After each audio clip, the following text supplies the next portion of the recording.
Well, hey, welcome everybody to the Marketing Checklist Viewcast. We're Sharon and Hank Yuloff from Yuloff Creative Marketing Solutions. When you're looking to solve your marketing, sales, HR, and all those other back office system challenges, we are the small business owners, coaches, not owners. Check it again.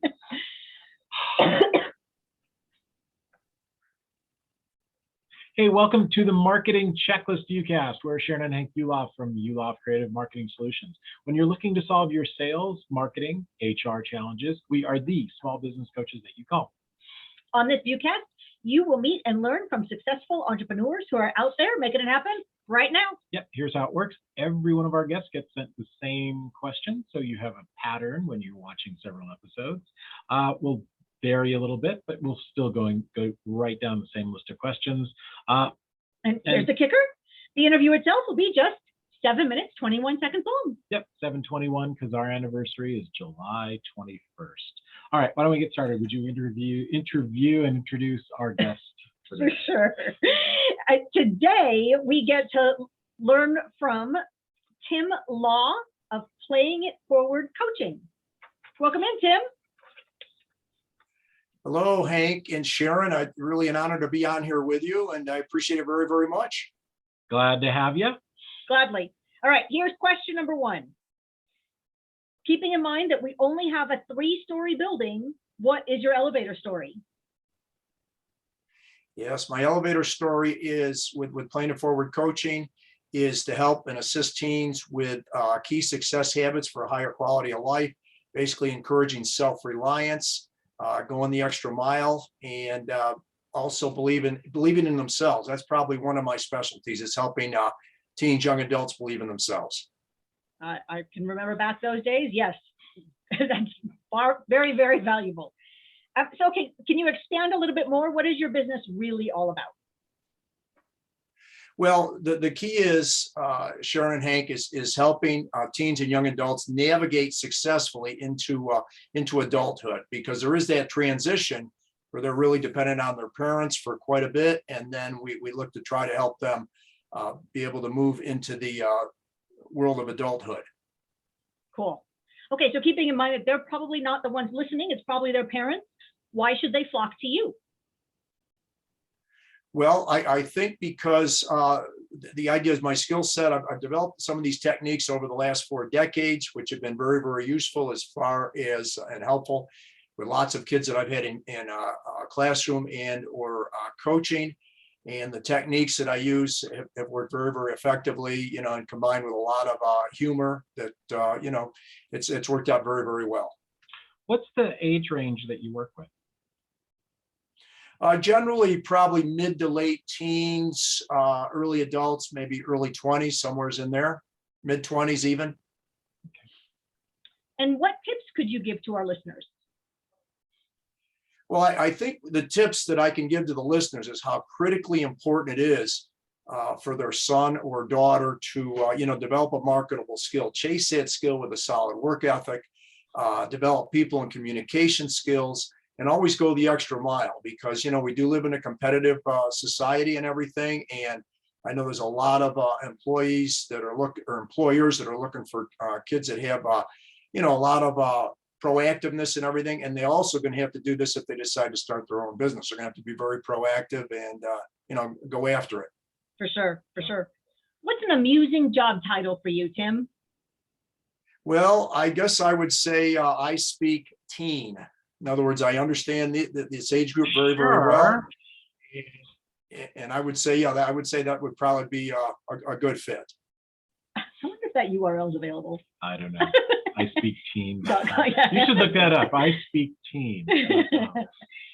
What are the most common questions that people ask you about your business, Tim? I think it's the one that I get quite a bit is, how can you help our son or daughter reach more of their potential? That they know that the son or daughter has a lot of possibilities and everything, and they're kind of having that failure to launch to try to get going and get off the mark. Gotcha. How important do you think it is for kids to go to college nowadays? Boy, that's a great question, Hank, and I love it. I think it depends on what kind of degree they're going for. to me, and I mean, straight up with people, that I think we see far too many kids going off to college, getting a worthless degree, which isn't marketable. And then they're basically living in their parents' basement and they've accumulated huge debt. So I think you must be very, very strategic. In many cases, college is important depending on what it is. If you're obviously going to become a doctor or attorney or something like that, there's certain things you have to have. For a lot of students, that they can probably get a lot of the same skill set online, possibly. And to me, incurring that monster debt is a real challenge to avoid. For Well, sure. heck, when I was in school, we used to pick on the rec majors all the time. You're getting a degree in recreation, really? For sure. What's the most unexpected thing that you've encountered in your business? I think it was several years ago. I was working with a little boy. He's about 8 years old. The parents had come over, brought him to me, and everything. And this young man was having trouble spelling. Would have trouble spelling cat if he had the C and the T. And basically, within about 10 minutes, I had him spelling a very challenging word. The word happened to be a city in New Mexico, Albuquerque, forward and back. The mother literally burst into tears because she saw the potential that she had, that her son actually had. So that was pretty cool. That is pretty cool. Well done. ALBQU. Let's go to the next question. Hey, Hank, this is 7 minutes and 21 seconds, pal. Let's stop beating up the time. Well, we give you back time if I ask questions that are outside of the normal ones. Like, what's your favorite? It's all good. I'm just messing with you. What's your favorite business tool that you use in your business? I have a number of different tools, but one I really, really like is a thing called NLP, or neuro-linguistic programming. Neuro for the nervous system, linguistics or language that we say to ourselves, programming, doing something over and over again to get a predictable result. A lot of it is based on modeling. When you found somebody else that has gotten a particular result, if you do exactly what they've done, with their belief, their work ethics, that type of thing, you can pretty much achieve a parallel result that they have. Yeah. Success leaves clues. We have found that Yes. when we are on stage, we use our NLP training quite a bit. It's interesting. Mhm. It's easier to use when you're face to face with somebody as opposed to just doing a webinar. That makes it much harder to use. You're able to put it to work on Zoom really well though? Yes, it's been really effective, and it's something that really. I've used these the tools of NLP for quite a while, so I can drop into that, pretty effectively. Yes. That's great. So what did you learn in nursery school that helps you the most now with what you do? Well, I did not actually attend nursery school. I skipped right into kindergarten. He skipped right into it. He's always been an advanced child. Well, no. Let's not overdo that one, Hank, for sure.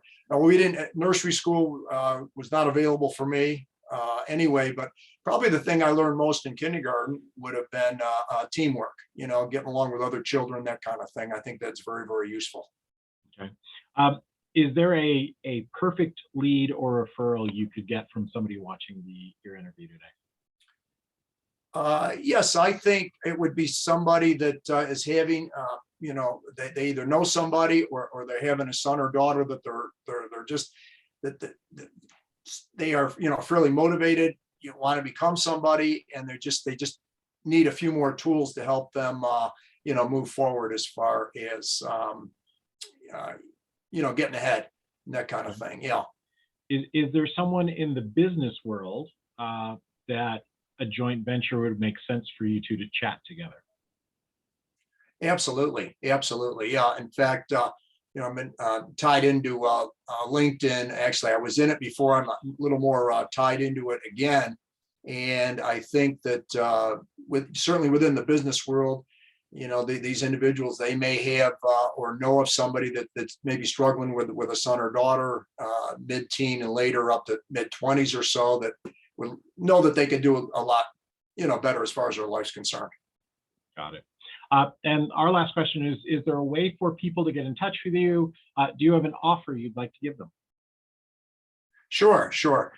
Basically, I have, I'll give you my contact information, they can just email me at all lowercase t law 5111 at gmail.com, or reach out to me at 717-781-4078 was my actual number.